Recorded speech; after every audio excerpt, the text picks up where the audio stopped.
देव भगवान की जय। प्यारे कृष्ण कन्हैया लाल की जय। 12 महीनों के द्वादशी संबंधी व्रतों की विधि और महिमा तथा 8 महाद्वादशियों का निरूपण। नारद पुराण चतुर्थ पाद चल रहा है, पूर्व भाग। सनातन जी कहते हैं, अनघ अब मैं तुमसे द्वादशी के व्रतों का वर्णन करता हूँ, जिनका पालन करके मनुष्य भगवान विष्णु का अत्यंत प्रिय होता है। चैत्र शुक्ला द्वादशी को मदन व्रत का आचरण करें। सफ़ेद चावल से भरे हुए एक नूतन कलश की स्थापना करें, जिसमें कोई छेद न हो। वह अनेक प्रकार के फलों से युक्त एक क्षुदंड संयुक्त 2 श्वेत वस्त्रों से आच्छादित श्वेत चंदन से चर्चित नाना प्रकार के भक्ष्य पदार्थों से संपन्न तथा अपनी शक्ति के अनुसार सुवर्ण से सुशोभित हो। उसके ऊपर गुड़ सहित तांबे का पात्र रखें।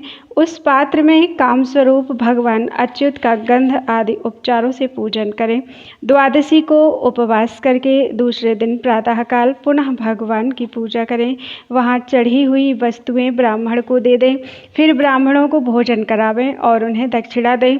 इस प्रकार 1 वर्ष तक प्रत्येक द्वादशी को यह व्रत करके आचार्य को घृत देहेनु सहित सब सामग्रियों से युक्त सैया दान दें।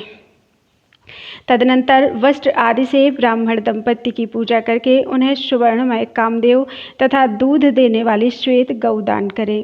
दान करते समय यह कहें कि हे कामरूपी श्रीहरि, मुझ पर प्रसन्न हो। जो इस विधि से मदन द्वादशी व्रत का पालन करता है, वह सब पापों से मुक्त होकर भगवान विष्णु की समता प्राप्त कर लेता है। इसी तिथि को भरत द्वादशी का व्रत बताया गया है। इसमें सुंदर सैया बिछाकर उस पर लक्ष्मी सहित भगवान विष्णु को स्थापित करके उनके ऊपर फूलों से मंडप बनवावें। तत्पश्चात व्रती पुरुष गंध आदि उपचारों से भगवान की पूजा करें। मांगलिक गीत वाद्य आदि के द्वारा रात्रि में जागरण करें। फिर दूसरे दिन प्रातःकाल सैया सहित भगवान विष्णु की सुवर्णमयी प्रतिमा का श्रेष्ठ ब्राह्मण को दान दें। ब्राह्मणों को भोजन कराकर दक्षिणा द्वारा उन्हें संतुष्ट करके विदा करें। इस तरह व्रत करने वाले पुरुष का दाम्पत्य सुख चिर स्थायी होता है और वह 7 जन्मों तक इहलोक और परलोक के अभीष्ट भोगों को भोगता रहता है। वैशाख शुक्ला द्वादशी को उपवास और इंद्रिय संयम पूर्वक गंध आदि उपचारों द्वारा भक्ति भाव से भगवान माधव की पूजा करें। फिर तृप्तिजनक मधुर पकवान और 1 घड़ा जल ब्राह्मण को विधि पूर्वक देवें। भगवान माधव मुझ पर प्रसन्न हो, यही उसका उद्देश्य होना चाहिए। ज्येष्ठ शुक्ला द्वादशी को गंध आदि उपचारों के द्वारा भगवान त्रिविक्रम की पूजा करके व्रती पुरुष ब्राह्मण को मिष्ठान्न से भरा हुआ करवा निवेदित करें। तत्पश्चात एक समय भोजन का व्रत करें। इस व्रत से संतुष्ट होकर देवदेव भगवान त्रिविक्रम जीवन में विपुल भोग और अंत में मोक्ष भी देते हैं। आषाढ़ शुक्ला द्वादशी को गंध आदि से पृथक पृथक 12 ब्राह्मणों की पूजा करके उन्हें मिष्ठान्न भोजन करावें। फिर उनके लिए वस्त्र, छड़ी, यज्ञोपवीत, अंगूठी और जलपात्र इन वस्तुओं को भक्तिपूर्वक दान करें। भगवान विष्णु मुझ पर प्रसन्न हो, यही उस दान का उद्देश्य होना चाहिए। श्रावण शुक्ला द्वादशी को व्रती पुरुष भगवत परायण होकर गंध आदि उपचारों से भक्तिपूर्वक भगवान श्रीधर की पूजा करें। फिर उत्तम ब्राह्मणों को दही भात भोजन कराकर चांदी की दक्षिणा दे। उन्हें नमस्कार करके विदा करें। मन ही मन यह भावना करें कि मेरे इस व्रत से देवेश्वर भगवान श्रीधर प्रसन्न हो। भाद्रपद शुक्ला द्वादशी को व्रती पुरुष भगवान वामन की पूजा करके उनके आगे 12 ब्राह्मणों को खीर भोजन करावे। तत्पश्चात स्वर्णमयी दक्षिणा दे। वह भगवान विष्णु की प्रसन्नता को करने वाला होता है। आश्विन शुक्ला द्वादशी को गंध आदि उपचारों से भगवान पद्मनाभ की पूजा करें और उनके आगे ब्राह्मणों को मिष्ठान्न भोजन करावें। साथ ही वस्त्र और सुवर्ण दक्षिणा दें। द्विजोत्तम इस व्रत से संतुष्ट होकर भगवान पद्मनाभ श्वेत द्वीप की प्राप्ति कराते हैं और इहलोक में भी मनोवांछित भोग प्रदान करते हैं। कार्तिक मास के कृष्ण पक्ष में गोवत्स द्वादशी का व्रत होता है। उसमें बछड़े सहित गौ की आकृति लिखकर सुगंधित चंदन आदि के द्वारा तथा पुष्प मालाओं से उसकी पूजा करें। फिर ताम्रपात्र में फूल, अक्षत और तिल रखकर उन सब के द्वारा विधि पूर्वक अर्घ्यदान करें। नारद निम्नांकित मंत्र से उसके चरणों में अर्घ्य देना चाहिए। क्षीरोदार्णव शंभूते सुरासुर नमस्कृते सर्वदेवमये देवी सर्वदेवैरलंकृते मातर्गवां मातर्ग्रहणार्घ्यं नमोस्तुते। क्षीर सागर से प्रकट हुई सर्वदेव भूषिता देव दानव वंदिता संपूर्ण देव स्वरूपा देवी तुम्हें नमस्कार है। माता गोमाता यह अर्घ्य ग्रहण कीजिए। तदनंतर उड़द आदि से बने हुए बड़े निवेदन करें। इस प्रकार अपने वैभव के अनुसार 10, 5 या 1 बड़ा अर्पण करना चाहिए। उस समय इस प्रकार प्रार्थना करनी चाहिए। सुरभे त्वं जगन्माता नित्यं विष्णुपदे स्थिता सर्वदेवमयि ग्रासं मया दत्तमिमं प्रग्रस सर्वदेवमयी देवी सर्वदेवैरलंकृते मातर्माभिलषितं सफलं कुरु नंदिनी। सुरभि तुम संपूर्ण जगत की माता हो और सदा भगवान विष्णु के धाम में निवास करती हो। सर्वदेवमयी देवी मेरे दिए हुए इस ग्रास को ग्रहण करो। देवी तुम सर्वदेव स्वरूपा हो। संपूर्ण देवता तुम्हें विभूषित करते हैं। माता नंदिनी मेरी अभिलाषा सफल करो। द्विजोत्तम उस दिन तेल का पका हुआ और बटलोई का पका हुआ अन्न ना खाएं। गाय का दूध, दही, घी और तक्र भी त्याग दें। ब्राह्मण कार्तिक शुक्ला द्वादशी को गंध आदि उपचारों से एकाग्र चित्त होकर भगवान दामोदर की पूजा करें और उनके आगे 12 ब्राह्मणों को पकवान भोजन कराएं। तदनंतर जल से भरे हुए घड़ों को वस्त्र से आच्छादित और पूजित करके सुपारी, लड्डू और सुवर्ण के साथ उन सब को प्रसन्नतापूर्वक अर्पण करें। ऐसा करने पर मनुष्य भगवान विष्णु का प्रिय भक्त और संपूर्ण भोगों का भोक्ता होता है और शरीर का अंत होने पर वह भगवान विष्णु का सायुज्य प्राप्त कर लेता है। मार्गशीर्ष शुक्ला द्वादशी को परम उत्तम साध्य व्रत का अनुष्ठान करना चाहिए। मनोभाव, प्राण, नर, अपान, वीर्यवान, चिति, हय, नय, हंस, नारायण, विभु और प्रभु ये 12 साध्य गण कहे गए हैं। मनोभवस्तथा प्राणो नरोपानश्च वीर्यवान् चितिर्हयोन्नयश्चैव हंसो नारायणस्तथा विभुश्चापि प्रभुश्चैव साध्या 12 कीर्तिताः। चावलों पर इनका आवाहन करके गंध, पुष्प आदि के द्वारा पूजन करना चाहिए। तदनंतर भगवान नारायण प्रसन्न हो इस भावना से 12 श्रेष्ठ ब्राह्मणों को भोजन कराकर उन्हें उत्तम दक्षिणा देकर विदा करें। उसी दिन द्वादशादित्य नामक व्रत भी विख्यात है। उस दिन बुद्धिमान पुरुष 12 आदित्यों की पूजा करे। धाता, मित्र, अर्यमा, पूषा, शक्र, अंश, वरुण, भग, त्वष्टा, विवस्वान, सविता और विष्णु ये 12 आदित्य बताए गए हैं।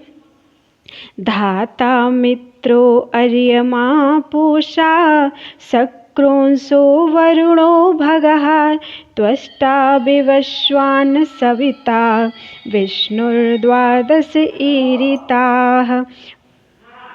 प्रत्येक मास के शुक्ल पक्ष की द्वादशी को यत्नपूर्वक 12 आदित्यों की पूजा करते हुए 1 वर्ष व्यतीत करें। व्रत के अंत में सोने की 12 प्रतिमाएं बनवाएं और विधि पूर्वक उनकी पूजा करके 12 श्रेष्ठ ब्राह्मणों को सत्कार पूर्वक मिष्ठान्न भोजन करावें। तत्पश्चात व्रती पुरुष प्रत्येक ब्राह्मण को 1-1 प्रतिमा दे। इस प्रकार द्वादशादित्य नामक व्रत करके मनुष्य सूर्य लोक में जाकर वहाँ के भोगों का चिरकाल तक उपभोग करने के पश्चात तत्पश्चात पृथ्वी पर धर्मात्मा मनुष्य होता है। मनुष्य योनि में उसे रोग नहीं होते। उस व्रत के पुण्य से वह पुनः उसी व्रत को पाता है और पुनः उसके पुण्य से सूर्यमंडल को भेद कर निरंजन, निराकार एवं निर्द्वंद ब्रह्म को प्राप्त होता है। द्विजोत्तम उक्त तिथि को ही अखंड नामक व्रत कहा गया है। उसमें भगवान जनार्दन की सुवर्णमयी मूर्ति बनाकर गंध पुष्प आदि से उसकी पूजा करके भगवान के आगे 12 ब्राह्मणों को भोजन करावें। प्रत्येक मास की द्वादशी को ऐसा करके स्वयं रात्रि में भोजन करें और जितेंद्रिय भाव से रहें। तत्पश्चात वर्ष पूरा होने पर उस स्वर्ण मूर्ति का विधि पूर्वक पूजन करके दूध देने वाली गाय के साथ उसका आचार्य को दान करें। तदनंतर 12 श्रेष्ठ ब्राह्मणों को खाण और खीर भोजन कराकर उन्हें 12 सुवर्ण खंड की दक्षिणा देकर नमस्कार करें। इस प्रकार व्रत पूरा करके जो भगवान जनार्दन को प्रसन्न करता है वह सुवर्णमय विमान से श्री विष्णु के परम धाम में जाता है। पौष मास के कृष्ण पक्ष की द्वादशी को रूप व्रत बताया गया है। ब्राह्मण व्रती पुरुष को ऐसा चाहिए कि वह दशमी को विधि पूर्वक स्नान करके सफ़ेद या किसी एक रंग वाली गाय के गोबर को धरती पर गिरने से पहले आकाश में से ही उसे ले ले। उस गोबर से 108 पिंड बनाकर उन्हें तांबे या मिट्टी के पात्र में रखकर धूप में सुखा लें। फिर एकादशी को उपवास करके भगवान विष्णु की स्वर्णमयी प्रतिमा का विधि पूर्वक पूजन और रात्रि में जागरण करें। सुंदर मंगलमय गीत, वाद्य, स्तोत्र पाठ और जप आदि के द्वारा जागरण का कार्य सफल बनावे। तत्पश्चात प्रातःकाल जल से भरे हुए कलश पर तिल से भरा पात्र रखकर उसके ऊपर उस स्वर्णमयी प्रतिमा को रखें और विभिन्न उपचारों से उसकी पूजा करें। इसके बाद 2 काष्ठों के रगड़ने आदि के द्वारा नूतन अग्नि उत्पन्न करके उसकी पूजा करें और विद्वान पुरुष उस प्रज्वलित अग्नि में तिल और घी के सहित एक गोमय पिंड का विष्णु संबंधी द्वादशाक्षर ओम नमो भगवते वासुदेवाय इस मंत्र से होम करें। तत्पश्चात पूर्णाहुति करके प्रेम पूर्ण हृदय से प्रसन्नतापूर्वक 108 ब्राह्मणों को खीर भोजन करावें। फिर कलश सहित वह प्रतिमा आचार्य को अर्पित करें। तदनंतर दूसरे ब्राह्मणों को यथाशक्ति दक्षिणा दें। पुरुष हो या स्त्री, इस व्रत का आदर पूर्वक पालन करके वह रूप और सौभाग्य प्राप्त कर लेती है। माघ शुक्ला द्वादशी को शालिग्राम शिला की विधि पूर्वक भक्तिभाव से पूजा करके उसके मुख्य भाग में सुवर्ण रखें। फिर उसे चांदी के पात्र में रखकर 2 श्वेत वस्त्रों से ढक दें। तत्पश्चात वेदवेत्ता ब्राह्मण को उसका दान दें। दान देने के पश्चात उस ब्राह्मण को खाण और घी के साथ हितकर खीर का भोजन करावें। यह करके स्वयं एक समय का भोजन का व्रत करते हुए भगवान विष्णु के चिंतन में लगा रहे। ऐसा करने वाला पुरुष यहाँ मनोवांछित भोग भोगने के पश्चात विष्णु धाम प्राप्त कर लेता है। ब्राह्मण फाल्गुन मास के शुक्ल पक्ष की द्वादशी को श्री हरि की सुवर्णमयी प्रतिमा का गंध पुष्प आदि से पूजन करके उसे वेदवेत्ता ब्राह्मण को दान कर दें। फिर 12 ब्राह्मणों को भोजन कराकर उन्हें दक्षिणा देकर विदा करें। उसके बाद स्वयं भाई बंधुओं के साथ भोजन करें। त्रिस्पर्शा, उन्मेलनी, पक्षवर्धनी, बंजुली, जया, विजया, जयंती तथा अपराजिता, ये 8 प्रकार की द्वादशी तिथियां सब पापों का नाश करने वाली हैं। इनमें सदा उपवास पूर्वक व्रत रखना चाहिए। श्री नारद जी ने पूछा, ब्राह्मण, इन सब द्वादशियों का लक्षण कैसा है और उनका फल कैसा है, वह सब मुझे बताइए। इसके सिवा अन्य पुण्यदायक तिथियों का भी परिचय दीजिए। सूत जी कहते हैं, महर्षियों, देवर्षि नारद ने द्विज श्रेष्ठ सनातन जी से जब इस प्रकार प्रश्न किया तो सनातन मुनि ने अपने भाई महाभागवत नारद जी की प्रशंसा करके कहा।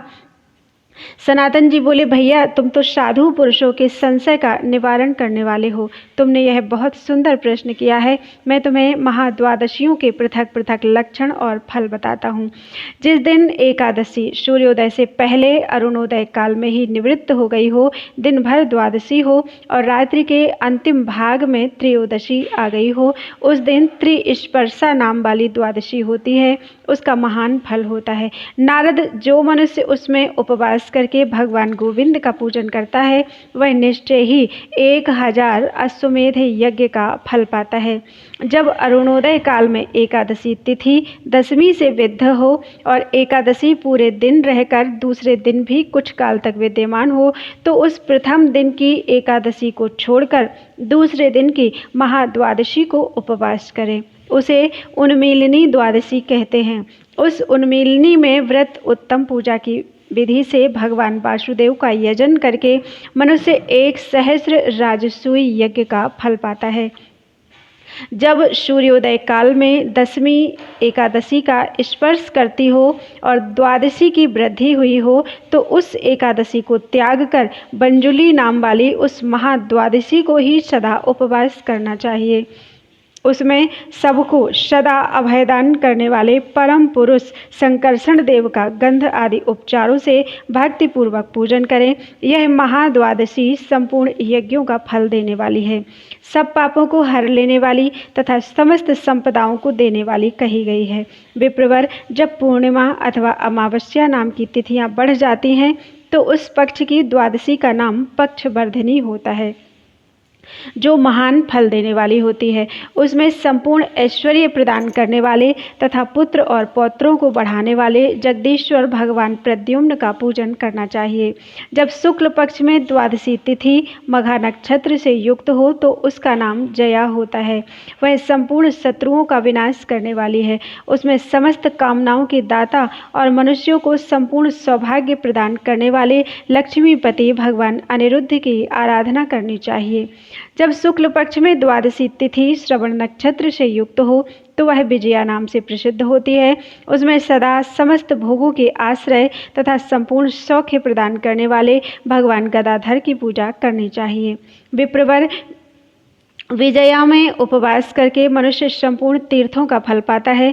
जब शुक्ल पक्ष में द्वादशी रोहिणी नक्षत्र से युक्त होती है तब वह महापुण्यमयी जयंती नाम से प्रसिद्ध होती है।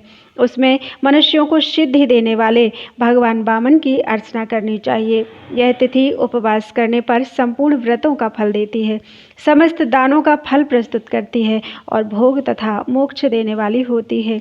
जब शुक्ल पक्ष में द्वादशी तिथि पुष्य नक्षत्र से युक्त हो तो उसे अपराजिता कहा गया है। वह संपूर्ण ज्ञान देने वाली है। उसमें संसार बंधन का नाश करने वाले ज्ञान के समुद्र तथा रोग शोक से रहित भगवान नारायण की आराधना करनी चाहिए। उस तिथि को उपवास करके ब्राह्मण भोजन कराने वाला मनुष्य उस व्रत के पुण्य से ही संसार बंधन से मुक्त हो जाता है। जब आषाढ़ शुक्ला द्वादशी को अनुराधा नक्षत्र हो तब 2 व्रत करना चाहिए। यहाँ एक ही देवता है इसलिए 2 व्रत करने में दोष नहीं है। जब भाद्रपद शुक्ला द्वादशी को श्रवण नक्षत्र का योग हो और कार्तिक शुक्ला द्वादशी को रेवती नक्षत्र का संयोग हो तो एकादशी और द्वादशी दोनों दिन व्रत रहना चाहिए। विप्रवर, इनके सिवा अन्यत्र द्वादशी को एक समय भोजन करके व्रत रहना चाहिए। यह व्रत स्वभाव से ही सब पातकों का नाश करने वाला बताया गया है। द्वादशी सहित एकादशी का व्रत नित्य माना गया है, अतः यहाँ इसका उद्यापन नहीं कहा गया है। इसे जीवन पर्यंत करते रहना चाहिए। बोलो वृंदावन बिहारी लाल की जय।